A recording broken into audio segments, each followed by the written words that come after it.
जय हिंद। पश्चिमी कमान की इन्वेस्टिचर परेड पर सभी अधिकारीगण, सरदार साहिबान और बहादुर जवानों और उनके परिवारजनों को मेरा हार्दिक अभिनंदन और साथ साथ नए वर्ष की हार्दिक शुभकामनाएं। सर्वप्रथम सभी अवार्ड विनर्स को बहुत बहुत बधाइयाँ। साथ ही मैं बधाई देना चाहता हूँ परेड में सम्मिलित सभी प्रतिभागियों को एक अभूतपूर्व परेड के लिए। परेड का स्तर मार्चिंग कंटिंजेंट्स, वेपन्स एंड इक्विपमेंट कंटिंजेंट्स और बैंड कंटिंजेंट्स का प्रदर्शन एवं मोटरसाइकिल डिस्प्ले जो अभी होने वाला है, मुझे पूरा विश्वास है वो भी बहुत उत्तम स्तर का होगा। ये इस बात को दर्शाता है कि हमारी सेना लड़ाई के लिए पूरी तरह से तैयार है। आप लोग जब 26 जनवरी को कर्तव्य पथ पर गुजरेंगे तो सैकड़ों देशवासियों, करोड़ों देशवासियों का विश्वास हमारी सेना में और देश की रक्षा के लिए हमारी सेना की काबिलियत में और भी बढ़ जाएगा। हमारी सेना के लिए ये एक चुनौतीपूर्ण समय है। विश्व में 2 भीषण युद्ध इस समय जारी हैं और काफी समय से चल रहे हैं। दुनिया के बहुत से देश प्रत्यक्ष या परोक्ष रूप से इन युद्ध से जुड़े हुए हैं। विश्व के संगठन जैसे कि यूनाइटेड नेशंस के प्रयास के बावजूद ये युद्ध रुक या सीमित नहीं हो रहे हैं। आज की स्थिति उन देशों को प्रोत्साहित करती है जो आपसी विवाद को बल प्रयोग से या लड़ाई के माध्यम से हल करना चाहते हैं। हमें अपनी उत्तरी और पश्चिमी दोनों सीमाओं पर पूरी तरह से सावधान रहने की आवश्यकता है। साथ ही ये जरूरी है कि हम अपनी लड़ाई की तैयारियों में कोई कमी ना आने दें। अच्छा प्रशिक्षण, अच्छे हथियार और टेक्नोलॉजी का इन्फ्यूजन ये सभी बहुत आवश्यक है। न्यू जनरेशन इक्विपमेंट सेना के सभी अंगों में इंडक्ट हो रहे हैं। बहुत से न्यू जनरेशन इक्विपमेंट आज परेड में भी शामिल हैं और जो हमको भरोसा दिलाते हैं कि हमारी सेना आधुनिकीकरण की दिशा में तेजी से अग्रसर है। हमें इनके इस्तेमाल में महारत हासिल करनी है। ये इक्विपमेंट और मॉडर्न टेक्नोलॉजी एक फोर्स मल्टीप्लायर हैं जो हमारी लड़ाई की काबिलियत को कई गुना बढ़ाएंगे और हम बेहतर ढंग से लड़ पाएंगे। पर हमें इस बात पर भी गौर करना है कि किस तरीके से इन न्यू जनरेशन वेपन्स के साथ और नई टेक्नोलॉजी को अपनाकर बेहतर ढंग से लड़ने के साथ साथ हम अपने लड़ने के तौर तरीकों को भी बदलें। अपनी तरतीब, अपनी टैक्टिक्स और अपने प्रोसीजर्स में भी बदलाव लाएं। अपनी टीटीपीस को रिवाइज करें। टेक्नोलॉजी युद्ध के स्वरूप को बदल रही है और आज ये बदलाव बहुत तेजी से हो रहा है। जरूरी है हम भी अपनी सोच को बदलें, सबक लें पिछली लड़ाइयों से, पर तैयारी करें अगली लड़ाई की। भविष्य में होने वाले युद्ध के लिए तैयार रहें। लड़ाई के स्वरूप में हो रहे बदलाव ने युद्ध क्षेत्र की सीमाओं को भी असीमित कर दिया है। लड़ाई के इलाके में विस्तार हो रहा है। भविष्य की लड़ाई युद्ध क्षेत्र तक सीमित नहीं होगी। इस लड़ाई का असर युद्ध क्षेत्र के बाहर भी होगा। साथ ही लड़ाई के डोमेन्स, माध्यम भी बढ़ गए हैं। लड़ाई जल, थल, नभ के अलावा स्पेस, साइबर, इलेक्ट्रॉनिक्स और नेटवर्क्स के क्षेत्रों में होगी।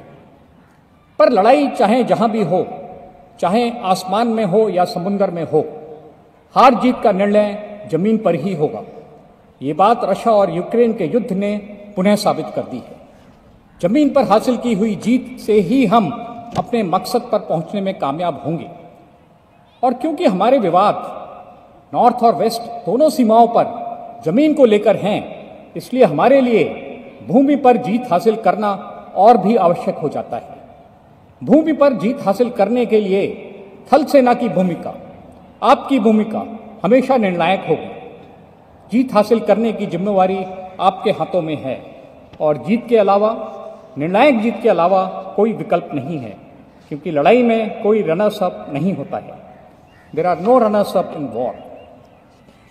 देश की सुरक्षा वो चाहे बाहरी हो या आंतरिक, हमारी सेना ने देश की रक्षा में हमेशा ही बहुत महत्वपूर्ण भूमिका निभाई है।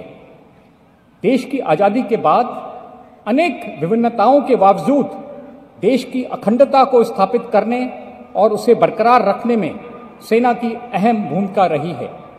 ये इसलिए संभव हो पाया है क्योंकि हमारी सेना सही मायनों में राष्ट्रीय सेना है।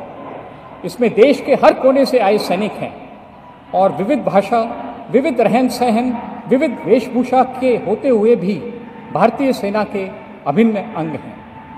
आज परेड के मार्चिंग कंटिंजेंट्स और बैंड कंटिंजेंट्स साउथ में कैंपबेल बे से लेकर नॉर्थ में काराकोरम पास तक और ईस्ट में किबुथु से लेकर वेस्ट में सर क्रीक तक पूरे भारत का प्रतिनिधित्व करते हैं, पूरे इंडिया को रिप्रेजेंट करते हैं। ये हमारी सेना की विविधता का परिणाम है। विविधता में एकता, यूनिटी इन डाइवर्सिटी, हमारी सेना को मजबूती देती है। इसलिए जरूरी है कि हम इस विविधता का पूरा सम्मान करें।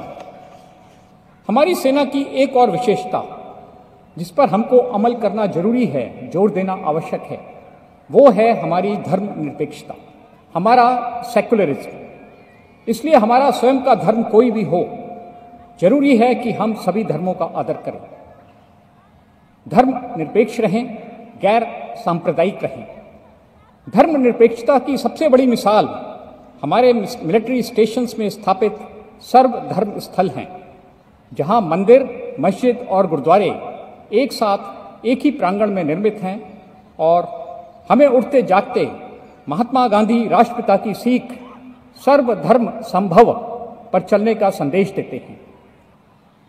आज जब हम गर्व से कहते हैं कि सारे जहां से अच्छा हिंदुस्तान हमारा, तब हमें यह भी ध्यान रखना है कि एक विशेषता जिसके कारण सारे जहां से अच्छा हमारा हिंदुस्तान है, वो ये है कि यहां पर मजहब नहीं सिखाता आपस में बैर रखना। धर्मनिरपेक्षता अनेकता में एकता को बढ़ावा देगी एवं हमारी सेना को, हमारे देश को और मजबूत बनाएगी। इसके अलावा सैनिक के दो और जरूरी धर्म हैं, देशभक्ति का धर्म और सच्चाई का धर्म। एक सैनिक के लिए देशभक्ति से बढ़कर कुछ नहीं है। सब कुछ है अपने हाथों में, क्या तोप नहीं, तलवार नहीं, वो हृदय नहीं, पत्थर है जिसमें स्वदेश का प्यार नहीं। Nation comes first, always and every time. साथ ही जरूरी है सच्चाई के धर्म को निभाना। हमारे देश का मोटो, राष्ट्रीय सिद्धांत ही है सत्यमेव जयते। सच्चाई की राह मुश्किल हो सकती है, कभी सच्चाई की राह पर चलते हुए नुकसान का अंदेशा हो सकता है, विजय पर संदेह हो सकता है, पर अंततः जीत हमेशा सच्चाई की होती है। सत्यमेव जयते। देश और सच हमारे लिए हमेशा सर्वोपरि रहने चाहिए। मुझे बहुत खुशी है कि आज हमारे सिग्नल के मार्चिंग कंटिंजेंट का नेतृत्व एक वुमेन ऑफिसर कर रही हैं। साथ ही कई इक्विपमेंट कंटिंजेंट्स की कमान में भी वुमेन ऑफिसर्स हैं। मोटरसाइकिल डिस्प्ले को भी एक वुमेन ऑफिसर लीड करेंगी। सेना में महिलाओं की भर्ती एक अग्रस्त कदम है। हमें वुमेन सोल्जर्स की स्ट्रेंथ और कैपेबिलिटीज को समझने की आवश्यकता है, उनको एप्रिशिएट करने की जरूरत है।